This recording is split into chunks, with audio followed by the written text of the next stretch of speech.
자비하신 하나님, 은혜가 풍성한 구원의 하나님, 자매의 심령에 평안을 주시옵고 죄악과 허물을 용서하여 주소서.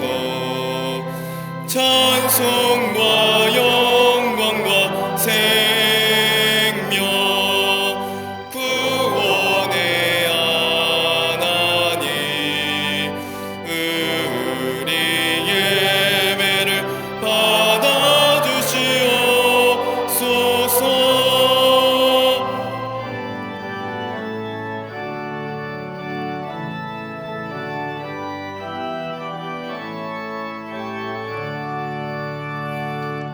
연약한 심령을 굳게 세워주시고 우둔한 마음을 지혜롭게 하시고 주의 뜻 받들어 참되게 살아가며 주 말씀 따라서 용감하게 하소서. 권능과 지혜와 사랑, 은혜의 하나님, 우리 예배를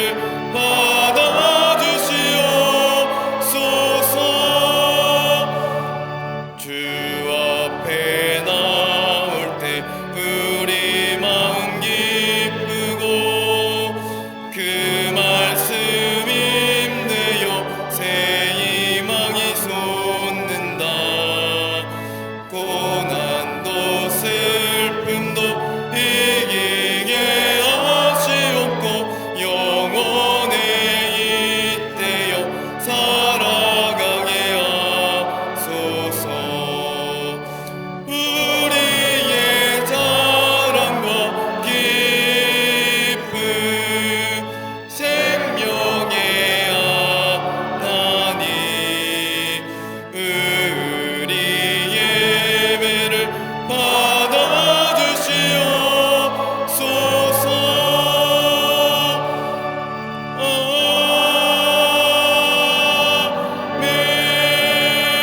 아멘. 교독문 37번 시편 91편을 교독하시겠습니다. 지존자의 은밀한 곳에 거주하며 나는 여호와를 향하여 말하기를 그는 나의 피난처요 나의 요새요 내가 의뢰하는 하나님이라 하리니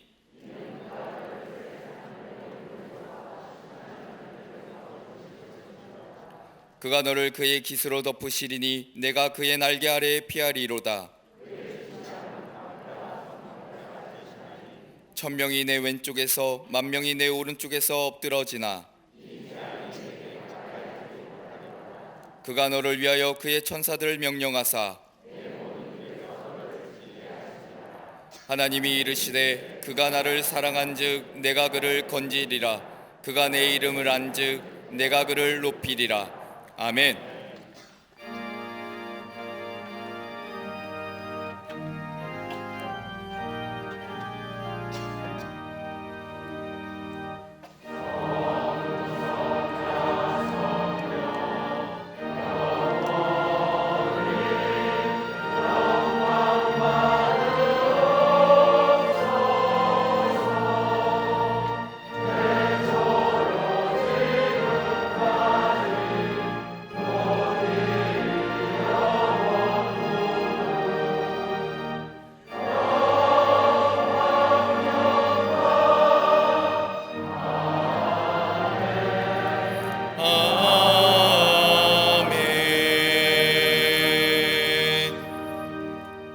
전능하사 천지를 만드신 하나님 아버지를 내가 믿사오며 그 외아들 우리 주 예수 그리스도를 믿사오니 이는 성령으로 잉태하사 동정녀 마리아에게 나시고 본디오 빌라도에게 고난을 받사 십자가에 못 박혀 죽으시고 장사한 지 사흘 만에 죽은 자 가운데서 다시 살아나시며 하늘에 오르사 전능하신 하나님 우편에 앉아 계시다가 저희로서 산자와 죽은 자를 심판하러 오시리라.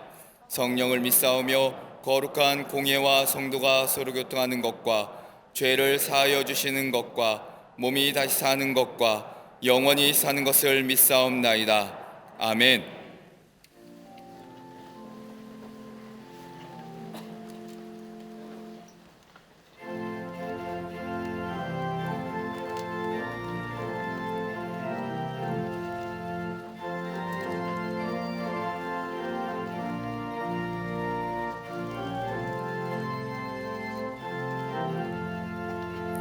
나 어느 곳에 있든지 늘 마음이 편하다. 주 예수 주신 평안아 늘 충만하도다. 나의 마음속이 늘 평안해. 나의 마음속이 늘 평안해. 악한 죄 파도가 많으나 마음이 늘 평안해.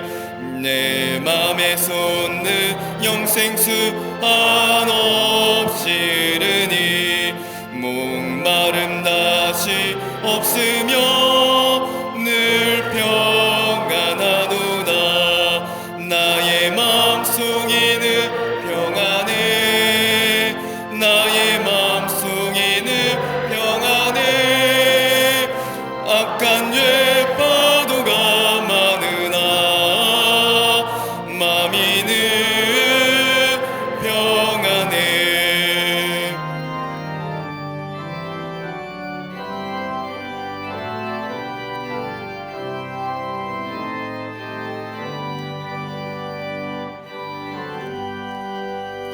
참되신 주의 사랑을 영원치 못하네. 그 사랑 내 맘 여시고 소망을 주셨네.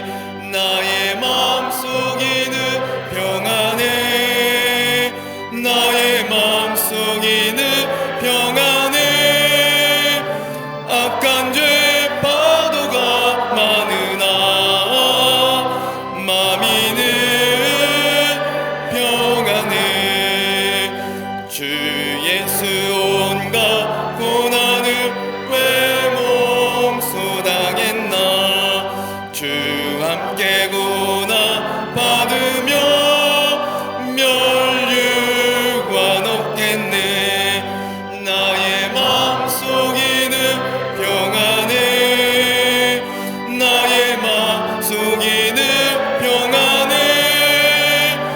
악한 죄 파도가 많으나 마음이 늘 평안해. 전능하시며 지금도 살아 역사하신 하나님 아버지, 지난 한 주도 그 은혜 가운데 살아가게 하시고 거룩한 주일 주 앞에 나와 예배케 하시니 감사를 드립니다. 2월의 첫 주일을 보내며 우리의 삶을 뒤돌아볼 때에 새해 첫 마음의 결단과 다짐이 흐트러지고 세상과 타협하며 믿음을 온전히 지키지 못했음을 고백하오니 십자가에 달리신 독생자 예수 그리스도를 통해 우리에게 모든 죄를 용서하신 그 사랑을 마음에 새기고 다시금 죄된 길로 걸어가지 않도록 성령님께서 우리의 심령을 붙잡아 주옵소서. 치유자 되시는 능력의 하나님, 코로나가 가져온 두렵고 불안한 삶에서 벗어나게 하시고 주님의 뜻을 헤아릴 줄 아는 영성과 분별력을 더하시사 혼란한 시기를 인내와 담대함으로 이기게 하여 주옵소서. 세상을 둘러보면 질병보다 더한 가난과 굶주림, 종교와 인종 간의 갈등, 환경 파괴로 인한 재해, 나라 간의 대립과 분열이 가득한 이 땅 위에 화해와 위로의 은혜를 허락하여 주옵소서. 특별히 무고한 생명을 앗아가고 무력으로 나라와 백성을 짓밟는 우크라이나와 러시아의 전쟁이 속히 종식되게 하시사 그 땅의 자유와 평화가 회복될 수 있도록 인도하여 주옵소서. 세우신 대통령과 위정자들을 도우시사 갈등으로 치닫는 정책 가운데 거짓과 탐욕을 버려 이 땅의 공의와 정의가 회복되게 하시고 특별히 경제적 침체로부터 벗어나 다시금 번영의 축복을 누리게 하여 주옵소서. 사학법은 재개정되어 설립 이념과 목적이 다시금 회복될 수 있도록 도와주시며 인권이란 명분 아래 만든 포괄적 차별금지법은 폐지되게 하셔서 그 이면에 왜곡되고 타락한 문화, 윤리와 도덕의 부패가 이 땅을 더럽히지 않도록 지켜주신 은혜를 허락하여 주옵소서. 분단의 아픔을 간직하며 살아가는 한반도 땅의 아픔을 기억하시사 대화와 화해의 시도로 이끌어주시고 무력 도발과 위협으로부터 이 땅을 지켜주시며 북녘 땅을 살아가는 백성들에게 도우신 손길을 허락하여 주옵소서. 70년의 역사 가운데 광림재단을 지켜주신 하나님, 올 한 해 부욕해 하시는 예수의 생명을 열방에 증거하는 교회로 선포케 하셨으니 예수 그리스도의 생명의 능력이 주의 사랑과 은혜가 만방에 증거되는 역사가 있게 하시고 동탄광림교회와 잠비아 선교센터를 주님의 뜻 가운데 기공케 하셨으니 완공되는 그날까지 안전으로 지켜주시사 복음의 확장에 귀히 쓰임받게 하여 주옵소서. 속회와 선교회가 다시금 회복되어 모임 속에서 이루어지는 믿음의 교제와 신앙의 성장이 있게 하시며 각자의 주어진 직분과 사명에 충성하고 주어진 말씀을 삶으로 살아내는 권속들 되게 하여 주옵소서. 교회학교와 사회닝 퀴즈, 스쿨 뉴스에 이르기까지 다음 세대들이 말씀과 기도로 양육되게 하시고 교사들의 헌신과 수고가 열매 맺게 하여 주시사 특별히 중고등부 겨울 수련을 통해 하나님의 사랑 가운데 구별된 자녀들로 변화시켜 주옵소서. 또한 시대를 이끌 청년과 청량년부 부서가 더욱 믿음으로 굳게 서게 하시고 예배 회복과 부흥의 역사를 허락하여 주옵소서.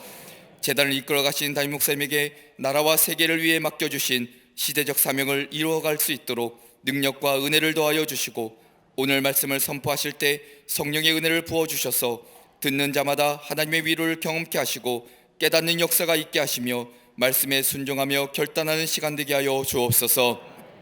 찬양으로 주님께 영광 돌리는 갈릴리 성가대와 오케스트라의 영감 있는 찬양에 위로를 얻게 하시고 감사함으로 제단을 장식한 손길과 예배를 위해 헌신하는 모든 이들에게 삶에서 채우시는 하나님의 은혜를 베풀어 주옵소서.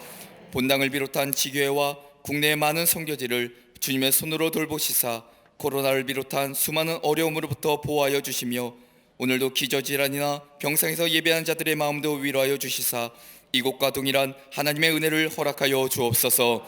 오늘도 우리 삶 가운데 역사하시는 예수 그리스도의 이름으로 기도합니다. 아멘. 하늘에 계신 아버지 이름 거룩하사 주님 나라 임하시고 뜻이 이루어지나 일용할 양식 주시고 우리들의 큰 죄 다 용서하옵시고 또 시험에 들게 마시고 악에서 구원하소서. 대개 주의 나라 주의 권세 주의 영광 영원히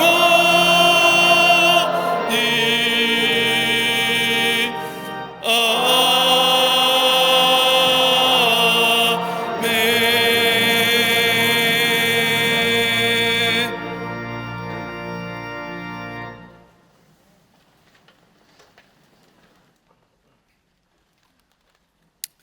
할렐루야. 거룩한 성일입니다. 추운 날씨에도 불구하고 주의 전에 나와 예배한 우리 모든 광림의 권속들과 영상을 통하여 예배에 참여한 모든 당신의 귀한 종들 위해 하나님의 놀라운 은혜와 축복이 함께 하시기를 먼저 주의 이름으로 축원합니다. 앞뒤 전후 옆에 있는 분과 함께 인사 나누겠습니다. 하나님은 사랑이십니다 라고 인사들 나누시기를 바랍니다.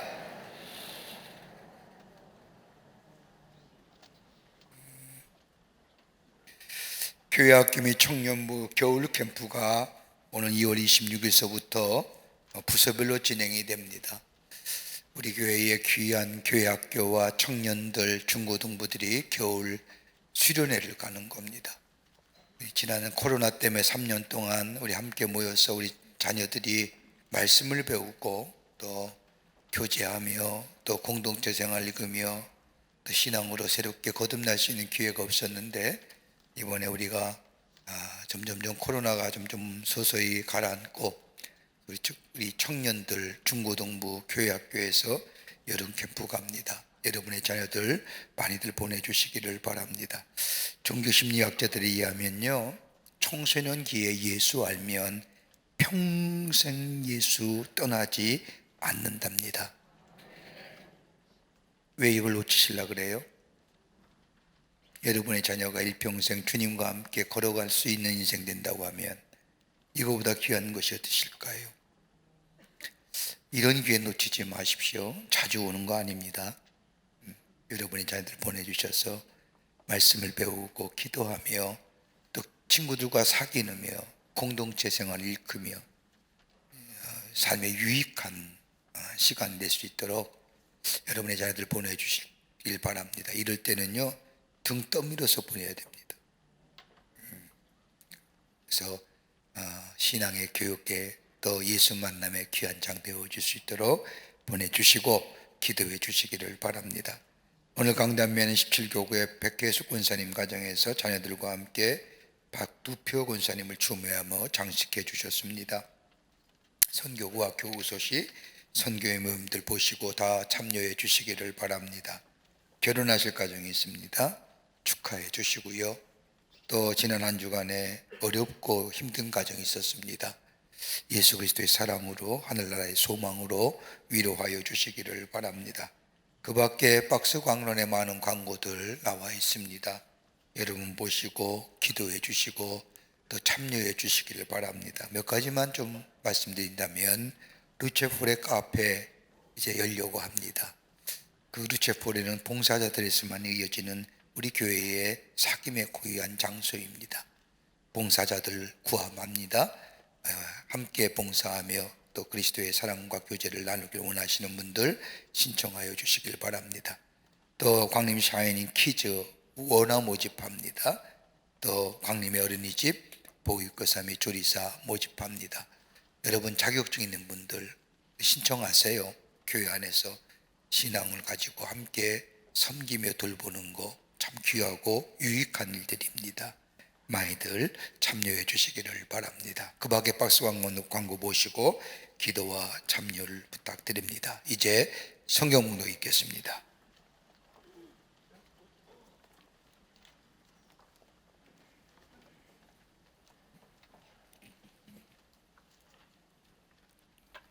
오늘 성경 말씀은 골로새서 1장 9절에서 12절까지입니다.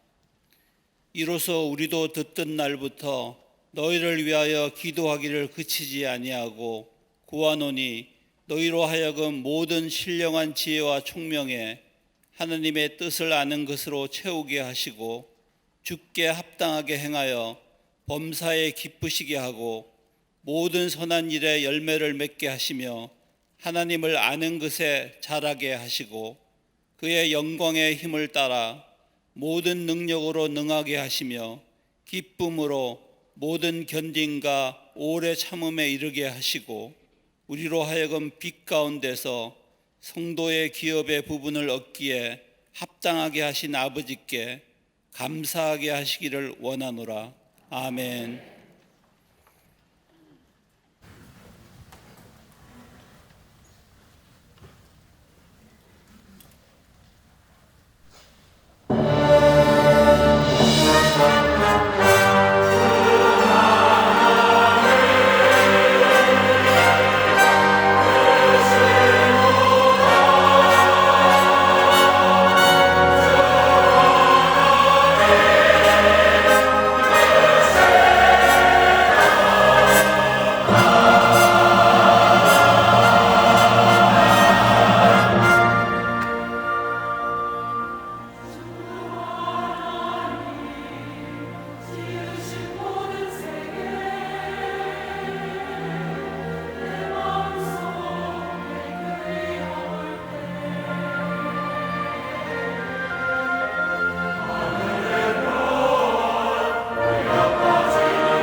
오케스트라의 귀한 찬양에 감사합니다. 네, 큰 은혜 받았습니다. 고맙습니다.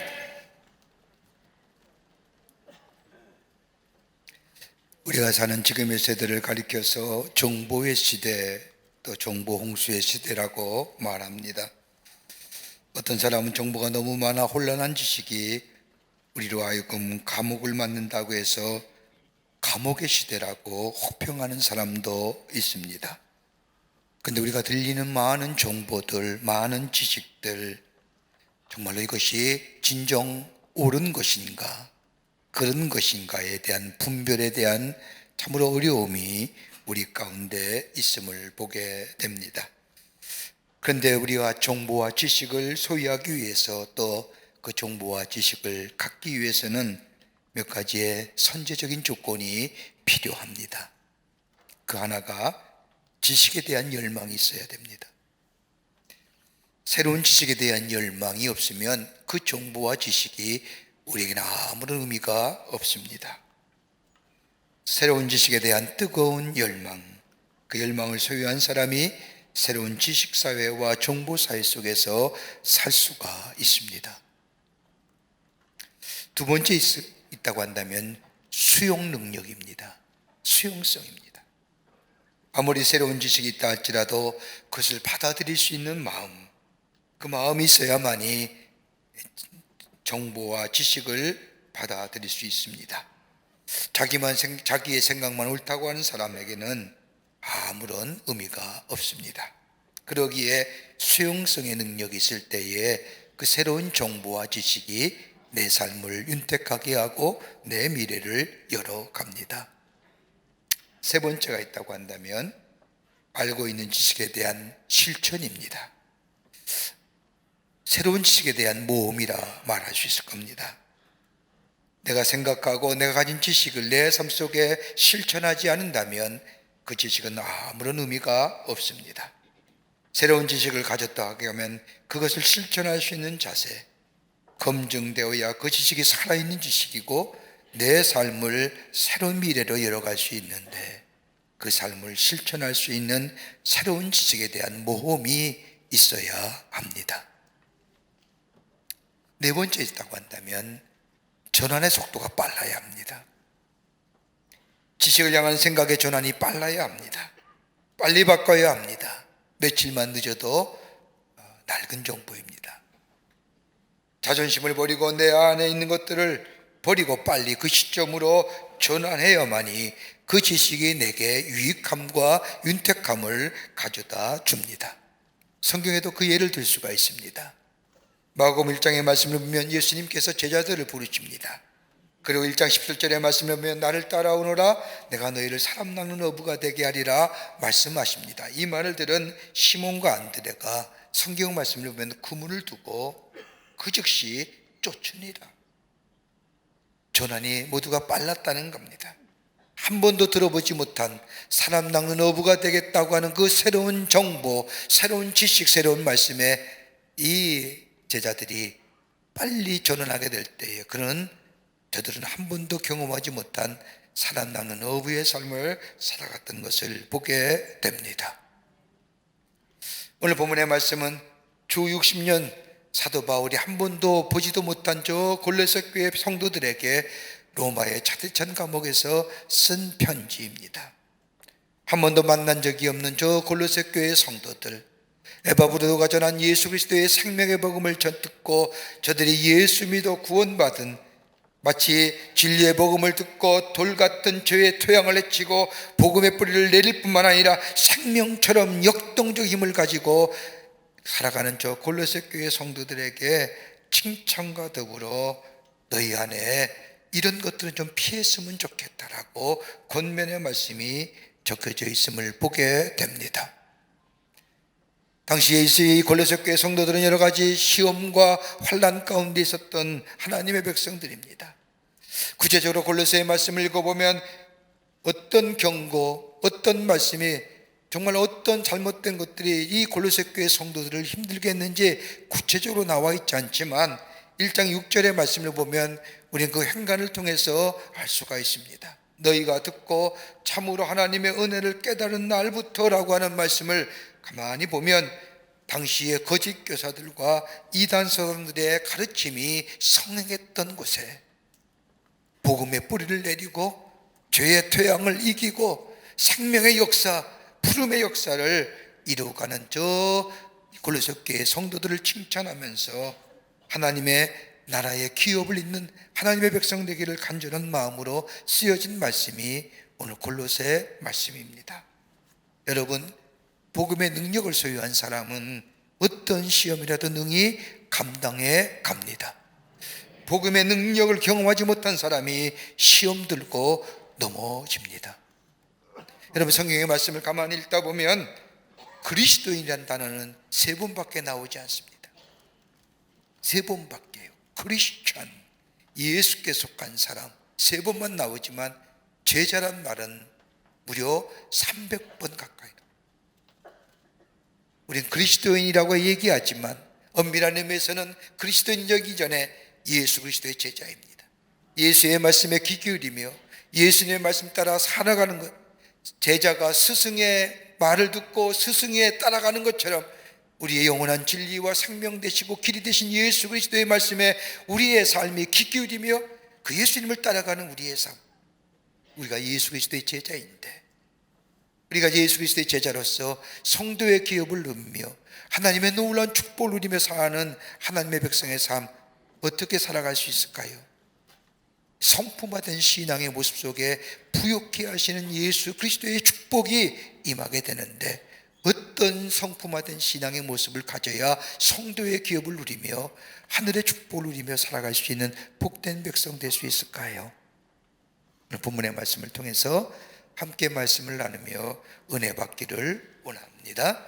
첫째는 성품화된 신앙의 모습, 첫 번째는 다름이 아니라 하나님의 뜻을 아는 삶입니다.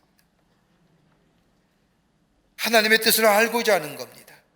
오늘 골로새 1장 9절의 말씀을 보면 너희를 위하여 기도하기를 그치지 아니하고 구하노니 너희로 하여금 모든 신령한 지혜와 총명의 하나님의 뜻을 아는 것으로 채우게 하시고, 하나님의 뜻을 아는 삶, 그리고 그 알고자 하는 삶, 이게 바로 예수 그리스도인 제자의 삶이요, 이것이 하나님의 백성의 삶이라는 겁니다. 예수를 믿는 사람에게는 신령한 지혜가 있습니다. 신령한 지식도 있습니다. 예수님과 깊은 영적인 교조 속에 주의 주시는 귀한 말씀을 통하여 하나님과의 수적인 관계 속에서 얻는 지혜와 지식이 있습니다. 그런데 바울은 이거 외에 더 한 가지를 이 골로새 교인들에게 주문합니다. 다름이 아니라 하나님의 뜻을 아는 것. 여러분, 하나님의 뜻을 어떻게 알 수 있을까요? 여러분, 그리스도에 있어서 하나님의 뜻을 아는 길이 어디 있을까요? 다름이 아니라 기도하는 겁니다. 여러분, 그리스도인에서의 기도가 사라졌다는 것은 그리스도인이 아니라는 겁니다. 예수 믿는 사람이 아닙니다. 여러분, 그리스도인이 하는 기도는 저 세상의 사람들과 하는 기도와 차원이 다른 기도입니다. 우리의 기도는 대상이 분명합니다. 누가요? 예수, 하나님께 기도합니다. 우리의 중보자 되시는 예수 그리스도의 이름을 믿고 기도합니다. 그리고 그 기도는 우리에게 분명히 응답됩니다. 이것이 저 세상의 사람과 드리는 맹목적인 기도, 대상이 없는 기도와 다른 차원의 기도입니다. 그러기에 우리는 하나님 앞에 기도합니다. 내 뜻을 아뢰입니다. 내 소원을 아뢰고 내 처지가 이러합니다. 하나님, 내 형편이 이렇고요, 내 소원이 이러합니다 라고, 하나님 그러니 도와주십시오라고 기도합니다. 나의 뜻을 아뢰는 거지요. 이걸 가리켜서 간구의 기도입니다. 우리 예수님도 간구의 기도하라는 겁니다. 구하라 그러면 주실 것이요, 두리라 그러면 열릴 것이리라. 간구의 기도를 하라는 겁니다.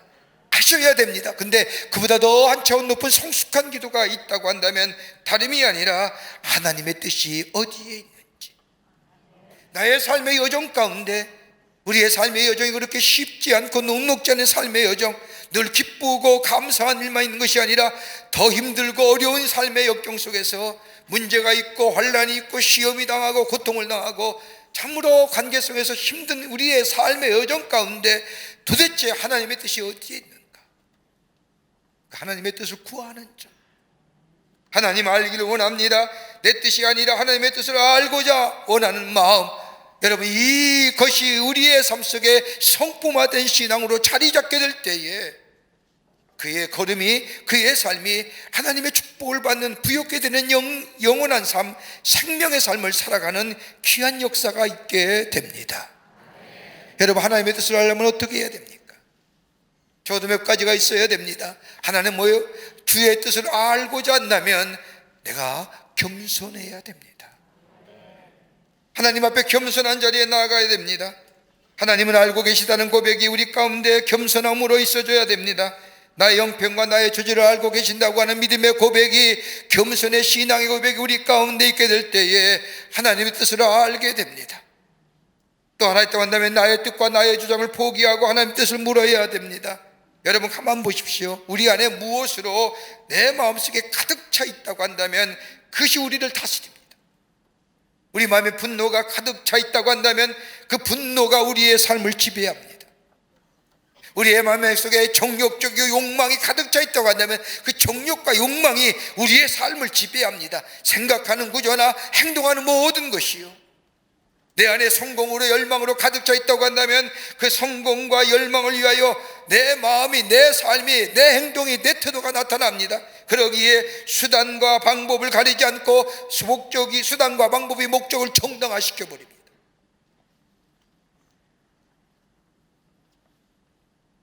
내 마음에 뭘로 가득 차 있는, 겸손히 하나님 앞에 엎드려 주의 뜻을 알고자 우리의 마음을 비우고 하나님 뜻이 어디에 있음을 묻는 자이 될 때에 하나님은 우리의 기도에 응답하시어 당신의 뜻을 나타내시고 때로는 말씀을 통하여 당신의 뜻을 우리에게 알게 해 주십니다. 이게 바로 기도의 응답입니다. 하나님의 응답은 내 상황이 변한 것이 아닙니다. 없던 돈이 생기고 없던 건강이 생기고 없던 사람이 오고 한다는 말이 아닙니다. 이건 마치 무속의 신앙과 똑같은 차원의 신앙입니다. 하나님의 뜻하신 바를 우리에게 가르쳐 주시옵소서. 주의 뜻을 구하며 주의 뜻을 듣기를 원하며 주의 뜻대로 살기를 원하는 삶, 이것이 우리의 삶 속에 성품화된 신앙의 모습으로 자리 잡을 때에 부욕케 하시는 예수의 생명이 나의 삶을 생명력 있는 삶으로, 역동적인 삶으로 살아가게 해 주신다는 겁니다. 여러분, 예수님 보세요. 겟세마네 동산에서 십자가의 사건을 앞에 두고 기도하시지 않습니까? 얼마나 간절히 기도했으면 저 땀방울이 풋방울이 되도록 간절하게 기도하십니다. 그 예수님의 기도 가운데 내 뜻대로 하지 마옵시고 아버지의 뜻대로 하시옵소서라고 기도합니다. 그러면서 내려오시지요. 하나님의 뜻을 아신 겁니다. 그리고 내일 아침 십자가를 지는 것이 내 뜻이다라고 하는 주의 음성을 듣고 내려오면서 요한복음 18장 11절의 말씀을 보면 아버지께서 주시는 잔을 내가 마시지 않겠느냐? 하나님의 뜻을 들은 겁니다. 기도하시는 거예요. 십자가를 지는 것이 하나님의 뜻이라는 거예요. 여러분, 그리스도인의 삶, 제자의 삶은 다른 것이 아니라 하나님의 뜻을 아는 것, 내 삶이 어렵고 힘들고 곤고하고 때는 문제가 있고 기쁠 때라도 하나님의 뜻이 어디 있는가, 그 하나님의 뜻을 묻는 것이 우리의 삶 속에 성품화된 신앙의 자리로 자리 잡고 있을 때에 우리의 삶은 부욕케 하시는 예수의 생명을 통하여 하나님의 주시는 놀라운 은혜가, 놀라운 인도하심의 역사가 우리 가운데 있어지게 됩니다. 여러분, 바울 보세요. 바울 하나님의 귀하게 쓰임받는 사도였습니다. 근데 그에게 육체의 사자가 있었지요. 사단의 사자가 있고 육체의 가시가 있었습니다. 이것이 바울 사도의 선교 역사에 방해합니다. 하나님의 말씀을 전하는데 하나님의 말씀을 전하다가 넘어지거나 쓰러지면 많은 사람들이 어떻게 생각하겠을까요? 자기 자신의 병 하나 하나님으로부터 고침을 받지 못한 자가 어떻게 많은 사람들에게 예수의 말씀을 전하며 예수 믿으면 강건해집니다, 영육이 강건해집니다라고 외칠 수 있을까? 바울은 하나님의 말씀을 전하기 전에 이것 때문에 고민하며 하나님 앞에 꼭 기도하지 않습니까? 무려 3번 기도. 그냥 기도일까요? 하나님 고쳐주세요, 하나님 살려주세요, 이런 기도였을까요? 3번 기도했다고 얘기하지만 아마 생명을 거는 기도일 겁니다. 하나님, 이거 내게 사하여 주셔야, 이게 내가 제하여 주셔야 하나님의 말씀 전하지 않습니까? 3번이나 기도했을 때에 하나님이 바울에게 말씀하시지요. 내 은혜가 내게 족하다. 그때 바울은 깨달은 겁니다. 아하, 이게 내게 은혜로구나. 그러면서 하나님의 말씀을 전하면서 그는 고백합니다. 나중에 말씀을 보면 그저 왜 내게 은혜가 되었느냐? 그 육체의 가시, 그 사단의 사자 때문에 내가 겸손할 수 있었다. 그 육체의 가시, 사단의 사자 때문에 내가 더 하나님 앞에 엎드려 기도할 수 있는 자 되었다는 거예요. 그 육체의 가시, 사단의 사자 때문에 다른 사람의 아픔을 내가 살필 수 있었고, 다른 사람의 아픔을 내가 이해할 수 있었다고. 이게 뭐예요? 은혜. 그때서 비로 하나님이 자신에게 말씀하신 내 은혜가 내게 족하다는 것이 이해가 되는 거예요. 아, 그랬었구나. 그러니 왜 바울은 더 이상 자신의 육체의 가시와 사단의 사자를 놓고 기도하지 않습니다. 그러면서 고백하지 않습니까? 약할 때 강하면 된다고. 그게 하나님의 뜻이라. 내 삶의 이 삶의 문제, 더 하나님 앞에 나아가길 원하시는 주님의 은혜요. 하나님 앞에 더 이것 때문에 겸손하게 주님 붙잡고 주의 주신 일 감당하라는 하나님의 뜻이요. 그와 같이 아파하는 자들 함께 아파하라고 하는 저들의 아픔을 이해할 수 있고 같이 긍휼히 여기는 마음가짐이라.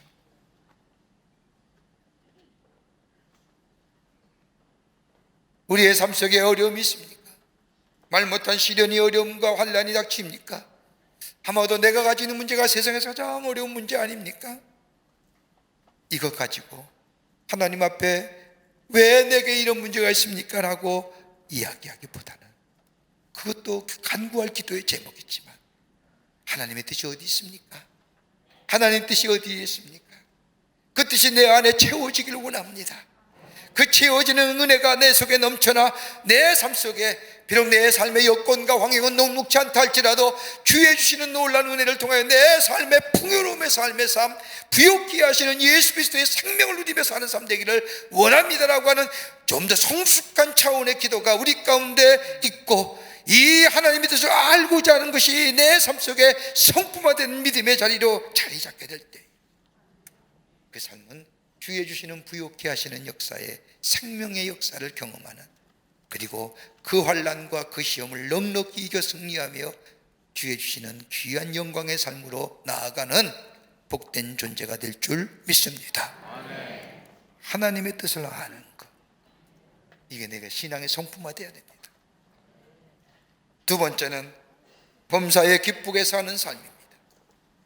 오늘 골로새 1장 10절의 말씀을 보면 바울은 골로새 교인들을 위하여 기도하기를 주께 합당히 행하여 범사에 기쁘게 하고, 원문대로 해석한다면 모든 환경에서 기쁘게 해달라고 하는 기도입니다. 여러분, 우리의 삶이 모든 환경에서 다 기쁨이 될까요? 한 부분은 기쁨이 되어도 한 부분은 좀 안 그렇잖아요.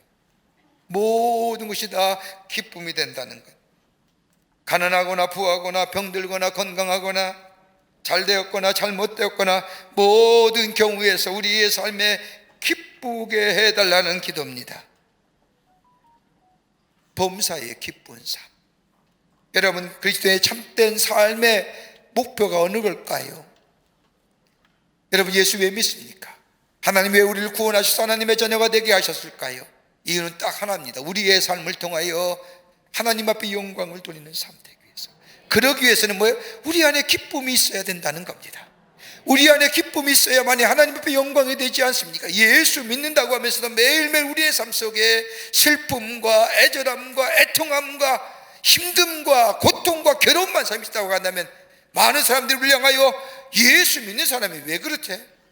라고 얘기할 거 아닙니까?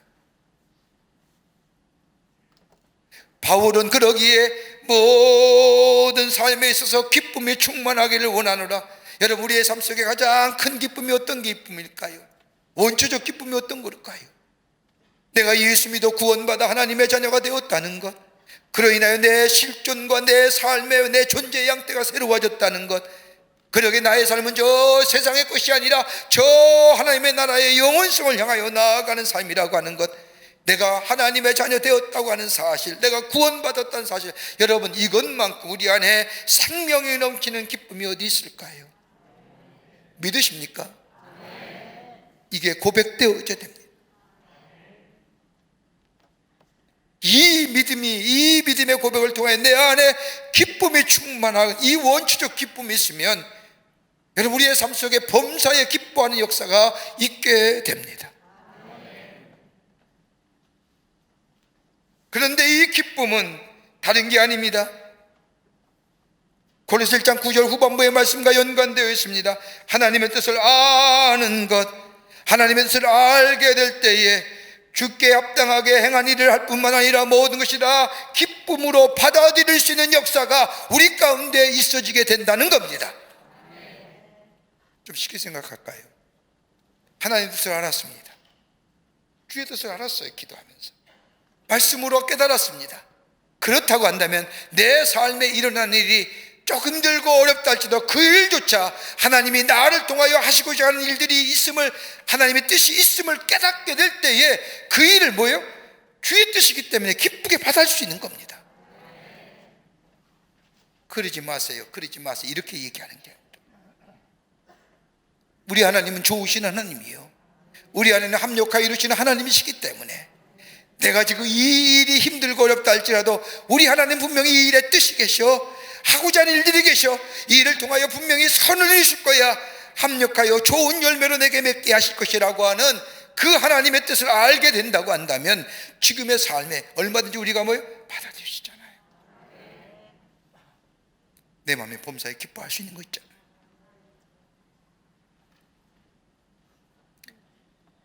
그런데 어떻게 우리가 구체적으로 기쁨을 돌리는 삶을 살아갈 수 있을까요?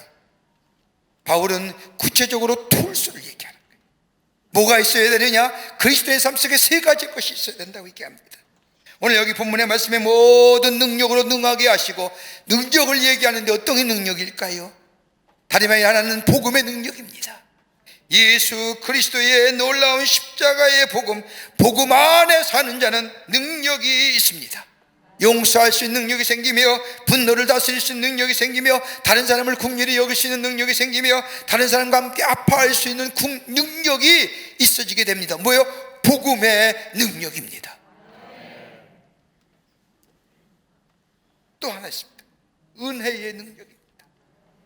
예수 그리스도의 놀라운 은혜가, 하나님의 은혜가 내 속에 있으면 여러분 그 은혜가 나를 감격하지 않습니까? 예수님이 나를 용서해 주셨습니다. 나를 사랑해 주셨습니다. 예수님은 나의 과오와 실수를 착하지 아니하시고 용서해 준 것처럼 하나님의 은혜가 내 속에 차고 넘치면 다른 사람을 용서할 수 있고, 다른 사람과 함께 아파할 수 있고, 다른 사람을 긍휼히 여길 수 있는 마음, 그 놀라운 은혜가 내 속에 있어지게 됩니다. 하나님의 사랑이죠. 또 하나의 능력을 얘기해요. 지혜의 능력입니다. 하나님을 경외하기 하늘로부터 내리는 지혜입니다. 여러분, 경외한다는 게 꼭 두렵고 떨리는 마음으로 하나님을 경외하는 것이 뿐도 있겠지만, 그보다도 하나님을 사랑하기에 존귀히 여기는 겁니다. 존중히 여기는 겁니다. 이걸 경외한다는 겁니다. 하나님을 경외하게 될 때 하늘로부터 내리는 지혜가 있습니다. 이 지혜는 하느님이 주시는, 하늘로부터 내리는 수직적인 관계 속에서 얻어지는 지혜입니다. 이거는 나의 삶을 바르게 걸어감과 바르게 행함과 바른 분별력과 바른 판단력과 더불어 선과 악을 분별할 수 있는 우리의 귀한 지혜의 능력.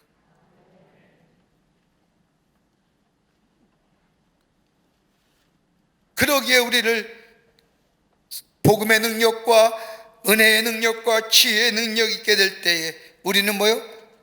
넉넉히 하나님의 말씀에 따라, 하나님의 뜻을 따라 참고 견디어낼 뿐만 아니라 주의 뜻을 이루어 나아가는 하나님의 백성 범사의 기쁨의 삶을 살아가는 존재가 됩니다. 이걸 성품화라는 거예요. 그럴 때에 우리가 인내할 수 있고 견디어낼 수가 있습니다. 그리고 다른 사람을 향하여 용납할 수 있는 마음이 우리 가운데 생겨나게 됩니다. 저는 한 자매의 간증의 이야기를 들으면서 은혜 받은 적이 있습니다. 그 이야기는 이런 겁니다. 이 자매가 기도 제목이 있는데 믿음의 배우자를 만나서 아름다운 가정을 이루는 겁니다. 이걸 위해서 오랫동안 기도했습니다. 그러다가 믿음의 배우자를 만나서 나이는 들어서, 죄송합니다 표현이, 노처녀가 됐습니다.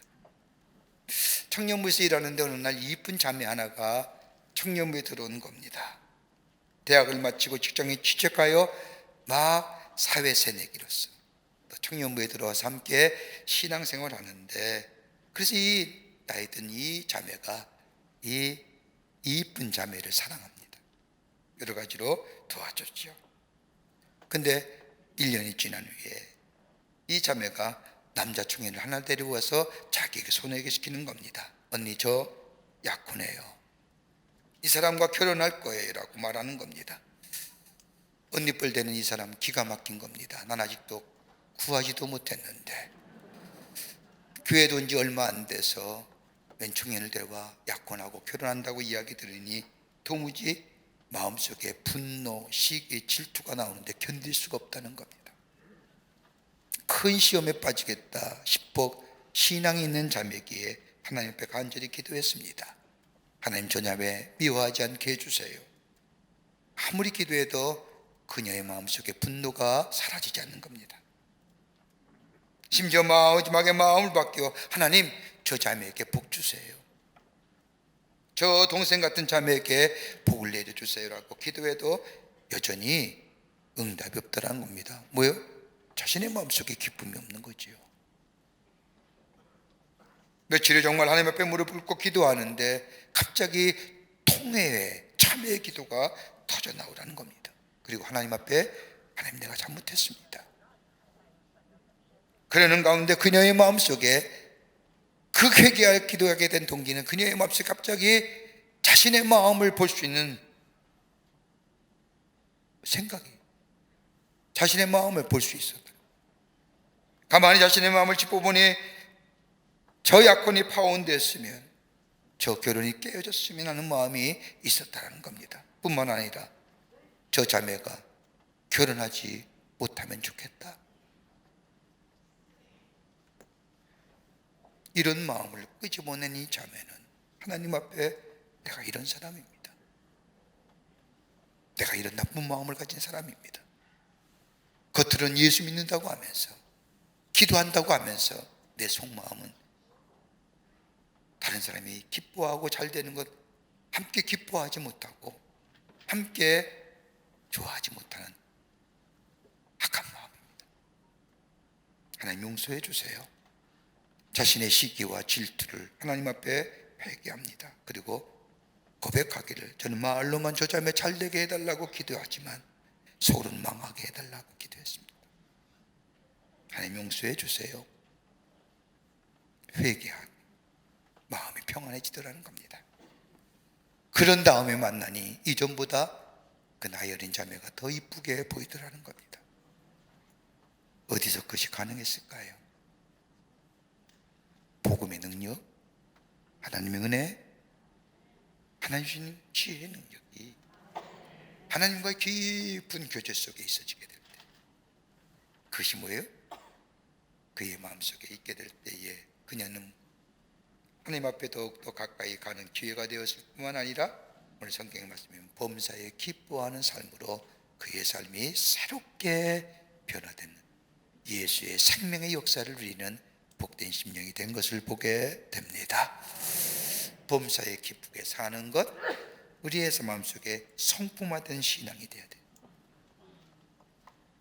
그러게 범사에 기쁨이 넘쳐나는 삶, 기뻐하십시오, 기뻐하십시오. 끝으로 끝까지 참고 견디는, 인내하는 삶입니다. 오늘 본문의 말씀에 바울은 저 골로새 교회에 편지하기를 1장 11절 후반부의 말씀을 보면 모든 견딤과 오래 참음에 이르게 하시옵소서. 원문을 보면 모든 견딤과 오래 참음이 가지고 있는 뜻은 다른 겁니다. 모든 견딤이라는 것은 영어의 표현을 보면 all patience라고 얘기할 수 있는, 성도가 하늘의 영광을 바라보며 주님의 주시는 능력으로 인내함을 이야기합니다마는, 여기 오래 참음은 영어의 표현을 보면, 죄송합니다만, long suffering, 긴 고난, 오래오래 고난을 견디는 것을 얘기합니다. 나를 아프게 하는 사람, 나를 괴롭게 하는 사람, 예수님 말씀하신 것처럼 선으로 악으로 갚지, 악을 악으로 갚지 말고 선으로 악을 갚으라고 하는 말씀처럼 오래 참고 견디는 사람, 나를 이해하지 못하는 사람에 대해서, 나를 좋지 못하게 여기는 사람에게도, 나를 오해한 사람에게도, 나를 괴롭게 하는 사람, 참고 견디어내는 것. 여러분, 어떻게 가능할까요? 그냥 참고 견딘다고 가능할까요? 생각 같으면 문제를 가서 찾아가서 따지고, 왜 나에게 이렇게 얘기하느냐, 왜 나에게 이런 얘기하느냐 얘기할 수 있지만, 참고 견디는 가장 근원적인 요소가 어디 있을까요? 다가올 하늘의 영광을 바라보며 사는 거예요. 지금은 그렇다 할지라도 내가 참고 견디는 자, 저 하나님이 약속하신 것처럼 하늘의 영광이 내 안에 내게 임할 때에 장차 주실 하늘의 상급을 바라보면서, 성도의 누릴 기업을 바라보면서 long suffering 참는 거예요. 긴 고난도. 어떤 사람이 새로운 시대의 주인공이 될 수 있느냐, 여러 가지 많은 이야기를 합니다. 어떤 사람이 미래를 주도해가는 인물이 될 수 있을까? 한 책에 의하면 이렇게 얘기합니다. 1차 산업혁명 시대에는 육체적 노동을 한 사람들, 농민이 세계를 주도해 갔다고 합니다. 그러나 시대가 변하면서 20세기에 와서는 육체의 힘이 아니라 머리로 일하는 사람, 좋은 머리의 사람에 의해서 세상이 이끌어져 왔습니다. 그러나 세상이 변하면서 지난 세기에 와서는 지력과 더불어 심력을 가진 사람과 의지력을 가진 사람, 더불어 창의력을 가진 사람이 세상을 주도해왔다는 겁니다. 그렇다고 한다면 4차 혁명 시대에 세상을 주도할 사람이 어떤 사람이냐? 지력도 심력도 의지력도 창조력도 중요하지만 그보다 더 위에 하나 것이 중요하다고 한다면 다른 사람을, 이웃을 사랑할 줄 아는 마음들. 요즘 세간에 가장 화두가 되는 용어가 뭐예요? 공공의 선.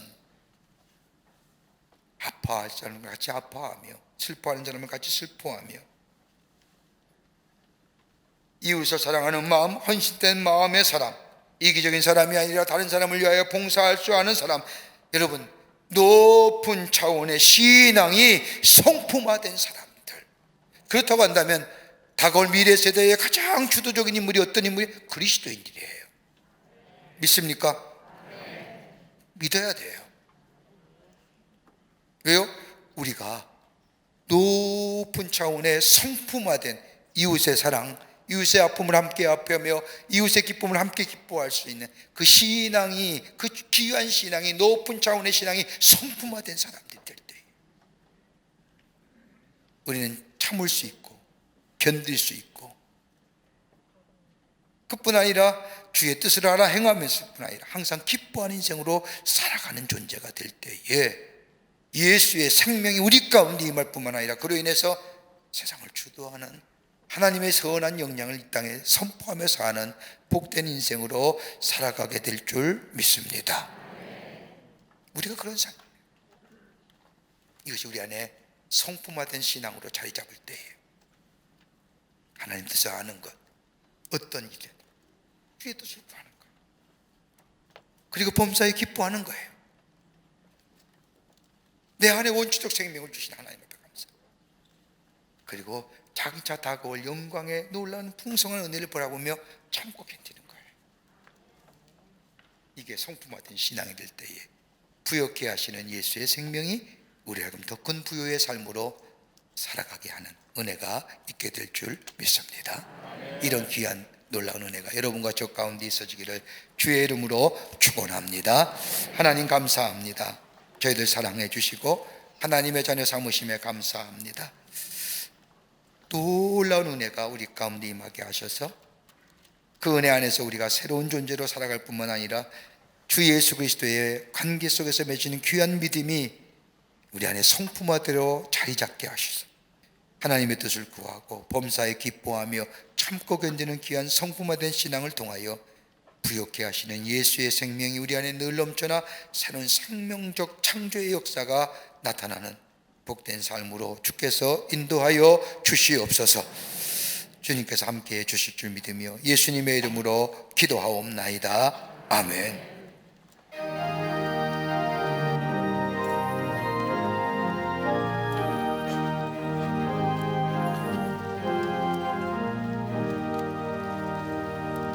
주님 주실 화평 믿음 얻기 위해 너는 정성껏 기도했나. 주의 제단 앞에 모두 바치기 전 복을 받을 줄 생각 마라. 주의 제단에 산제사 드리는 예 주내 맘을 주장하니 주의 뜻을 따라 그와 동행하며 영생 복락을 누리겠네. 주의 밝은 빛에 항상 활동하며 선한 사업을 힘쓰겠나. 자유 얻으려면 주의 뜻을 따라 너의 모든 것 희생하라. 주의 제단에 산제사 드리는 예 주내 맘을 주장하니 주의 뜻을 따라 그와 동행하며 영생 복락을 누리겠네.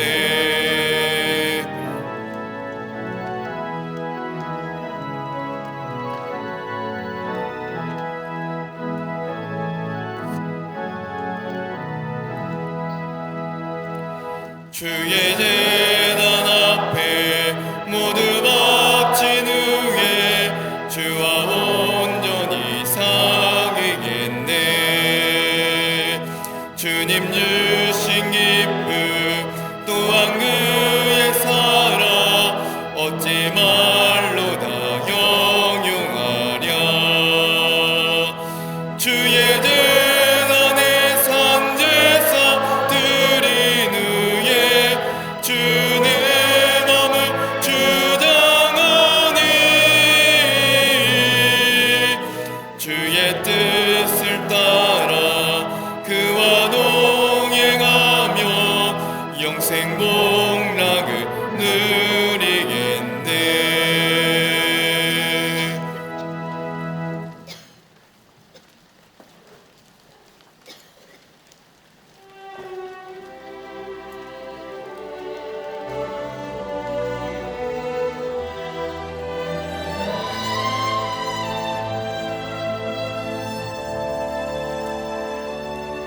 주보야 날 정결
거룩한 주의 날 저희들의 걸음을 하나님의 귀한 전에 오게 하여 주시고 우리의 마음과 정성을 모아 하나님 앞에 예배하게 하심에 감사합니다.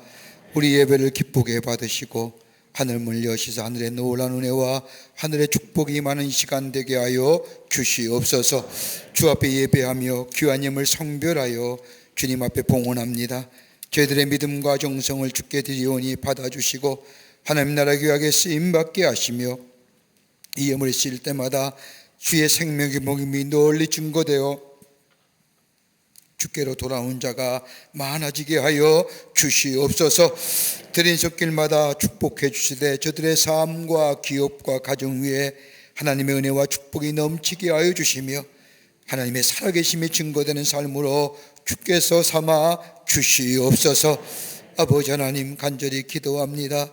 이 나라 이 백성 위에 함께 하시고 하나님의 은혜와 사랑이 충만한 이 나라 이 백성 되게 하여 주시며 이 나라 이 백성에 자리 잡고 있는 악한 것들, 어두운 그림자들 다 물러가게 하여 주셔서 아버지 빛의 역사가 이 땅 위에 이 백성 위에 넘치게 하여 주시옵소서.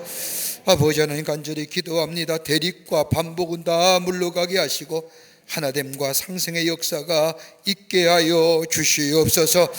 정치, 경제, 사회, 문화 모든 분야에 하나님이 친히 다스려 주시사 아버지 하나님이여 특별히 위정자들에게 지혜 주셔서 이 나라의 난제들을 지혜롭게 잘 해결해 가게 도와 주시옵소서. 아버지, 경제도 부흥하게 하셔서 경제에 어려움이 없도록 주께서 이 땅의 백성들 축복해 주시되 또 경제에 소외감이 없도록 하나님 저들의 삶 지켜 주시옵소서. 지구촌 곳곳에 일어나는 전쟁과 분쟁과 테러와 분열의 소리들 다 물러가게 하시고 화합과 하나됨의 소리에 샬롬의 소리가 넘쳐나는 지구촌이 되게 하여 주시옵소서. 이 나라 이 백성 함께 하시고 북녘에 우리의 사랑하는 동포들 아버지 긍휼히 여겨주시며 이 땅에 속히 하나됨의 역사가 있게 하시되 복음의 통일의 역사가 나타나게 도와주시며 핵과 미사를 통하여 평화를 깨치려고 하는 악한 존재들 다 물러가게 하여 주시옵소서. 이 시간에도 나라 위에 수고한 우리의 장병들 기억하시고 건강과 안전을 지켜주시고 저들의 수고가 헛되지 않도록 이 땅의 자유와 평화와 안보가 지켜지게 하여 주시옵소서. 드린 손길들, 정성껏 믿음의 고백을 드리신 것들 기억하시고 하늘의 축복을 넘치도록 허락하여 주실 줄 믿으며 예수님의 이름으로 기도하옵나이다. 아멘.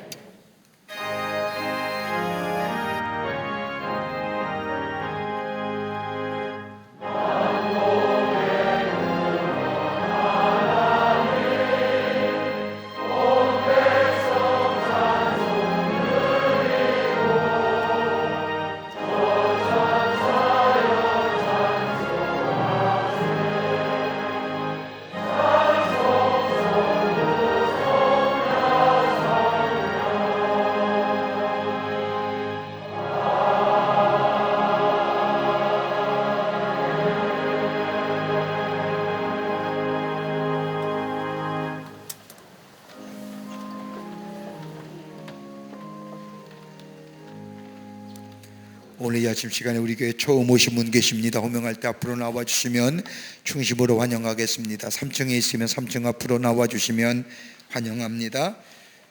성령한 성도님 인도하신 김혜경님, 이목주 권사님 인도하신 은상수님, 이목주 권사님 인도하신 최영은님, 김윤나 성도님 인도하신 박소영님, 김윤나 성도님 인도하신 유연주님, 이목주 권사님 인도하신 홍수영님 환영합니다. 예, 황경옥 권사님 인도하신 유승희님,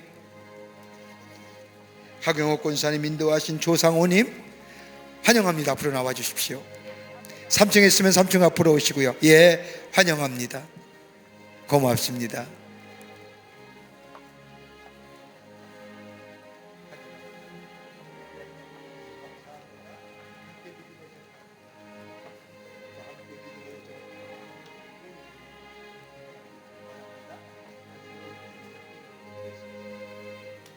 삼층에도 중심으로 환영합니다.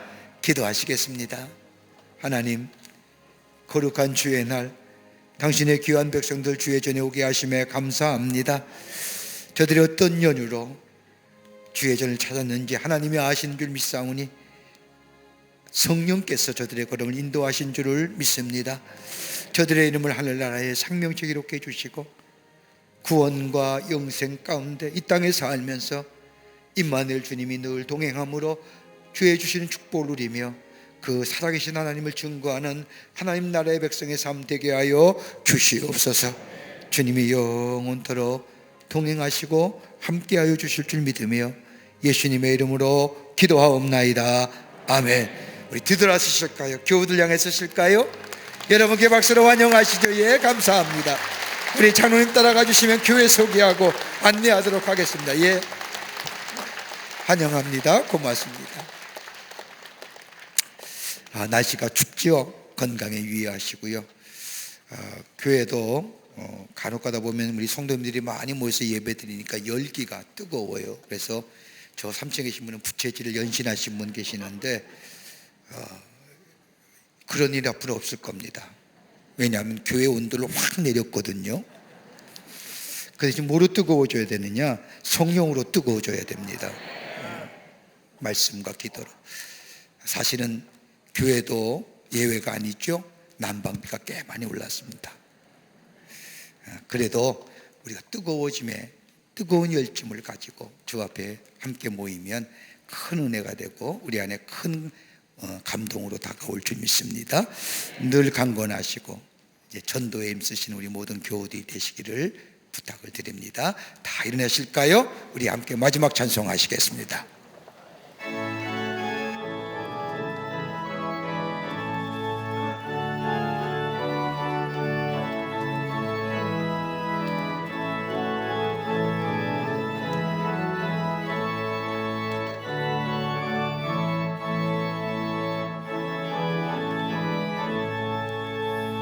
주님의 마음을 못 막는 자 그 마음의 평강이 찾아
예수 그리스도의 크신 은혜와 하나님 아버지의 형용할 수 없는 사랑하심과 성령님의 내재하심과 교통하심과 인도하심이 거룩한 주의 날 주의 전에 올라와 마음과 정성을 모아 하나님 앞에 예배하며 주의 주시는 말씀 가슴에 새기고 손꼽아낸 신앙으로 예수 그리스도의 부욕케 하시는 생명의 역사를 누리며 하나님의 살아계심을 증거하는 삶으로 살기로 결단하고 세상을 향하여 나아가는 우리 모든 광림의 권속들과 영상을 통하여 예배하는 하나님 나라의 거룩한 백성들 위해 주께서 지금으로부터 영원토록 함께 하시기를 간절히 축원하옵나이다.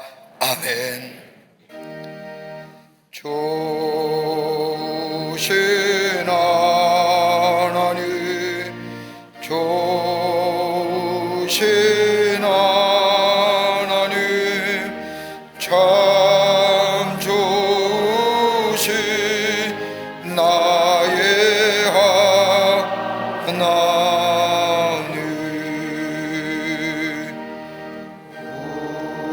우리의 예배를 받으신 하나님, 참 좋으신 나의